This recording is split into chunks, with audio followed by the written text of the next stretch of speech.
Let's talk about navigating the holidays as a Catholic wife with grace, patience, and love. The holidays are supposed to be a time for celebration, and yet sometimes family gatherings can be very stressful. I get it. As Catholic wives, we're called to approach these situations with grace, patience, and love, and yet sometimes we can fall back to not being our best selves, especially if Uncle Joe's going to be there, and he tends to pontificate about politics after drinking a whole lot of punch. Yeah, the sister-in-law too, who may not be the most gracious hostess and sometimes serves you last or kicks you on her way by.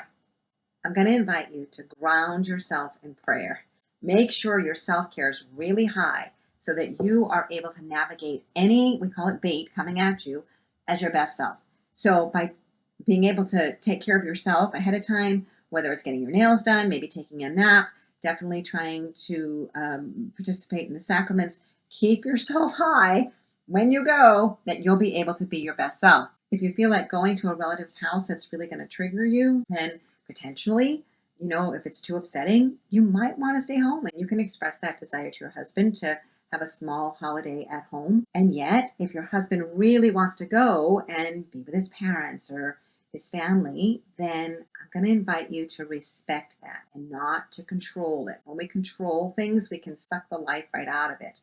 But in order to be able to relinquish control and accept your husband's desire to go be with family, you're going to need to do a fair amount of thought work about this. And so this video is for you. I invite you to listen to the end, and I hope that these tips really help you, because it's always our thoughts that create our feelings. So if we're feeling stressed and anxious about it, there's thoughts that are going on that it might be something like, oh, Joe's going to be there. He always, drinks too much. He's obnoxious. I don't even think I really like him. All those negative kind of judgmental thoughts are going to suck us down before we even get there. Instead, what else could you think? Here's one. Uncle Joe's going to be there, and Uncle Joe is probably going to be Uncle Joe. No holiday would be complete without Uncle Joe. Now, we set boundaries in that we can't control him. We can't say, hey, we don't drink a lot. We're not going to drink a lot. And no politics at this holiday. It's not going to work. People want to talk about whatever they're going to talk about, and they want to do what they want to do. Instead, the boundary is for yourself, and you can recognize, I get triggered when I'm in that conversation. I'm going to bet that if you excused yourself and went to the bathroom, you probably don't even need to excuse yourself, because if he's pontificating, he isn't going to even notice that you leave the room or that you don't come back. And then you can stop and say, gosh, what do I need? Maybe you need to go lay down for a couple minutes and just listen to that breathe app that I've shared before. A little short meditation, get yourself back to calm.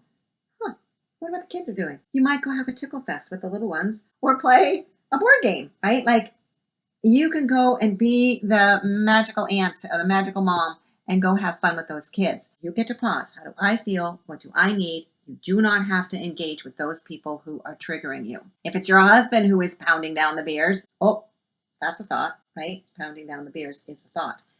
It's an optional one. Just saying. I bet that if you have tried in the past giving him the hairy eyeball to get him to stop, because you're counting every beer he has, or you're hitting the, it's time to go kind of thing, I'm going to invite you instead to pause.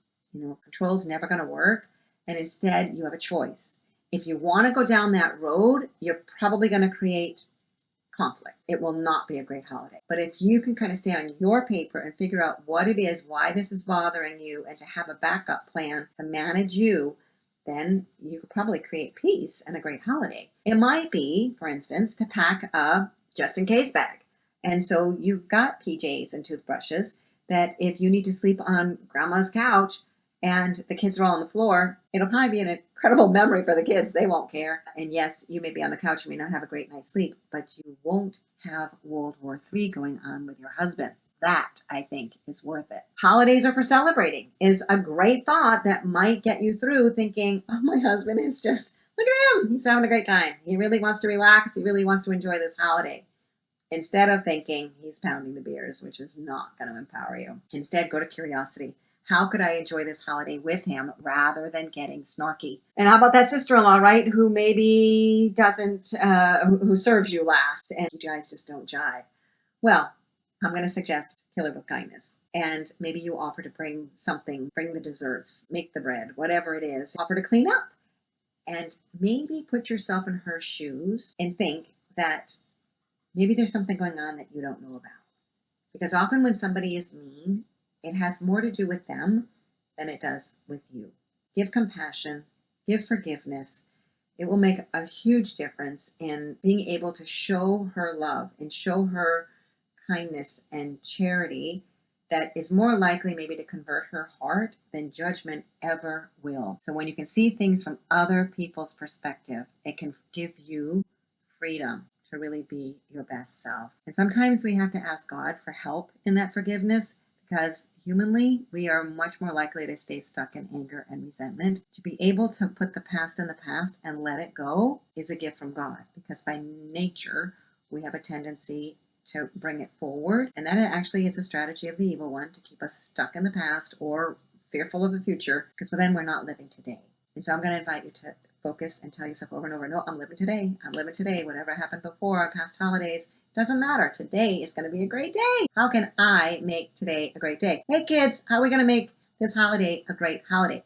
Get curious. Find new traditions, new ways of celebrating. It will make a huge, huge difference, because you're going to be claiming your power as a Christian woman. Managing your mind is absolutely key. So I'm really going to keep inviting you to focus on the good. Look for the good. Tell a new story. Cherish the moments with your immediate family, the joy of giving, and the beauty of our faith. Keeping a gratitude journal actually is a great way. Or on Thanksgiving, some people are getting like a bag for each person, and then little pieces of paper, and people can write out something grateful that they are for each person, maybe around the table. Or some people will go around and share out loud something that they're grateful for. Focusing on those powerful things just as a way of warming people's hearts and creating something good and spreading love. I genuinely know how hard this is. I really do. And this is the journey that we're on in becoming our best self. It is about grace. It is about forgiveness. And it is about drawing closer to God. And he set the example, right? In Luke, when he said, Father, forgive them, they know not what they do.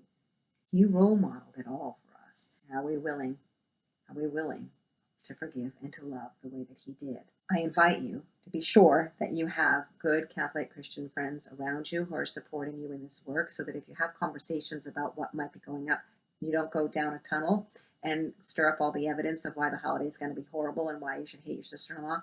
None of that's going to work. Be in a community that's going to support you to be your best self. If you're not in my Happy Wife community, come on and join us in Facebook, and I'll post the link down below. Clients who work with me, we also have a secret Facebook group, and so there's a lot of really intimate connection in there.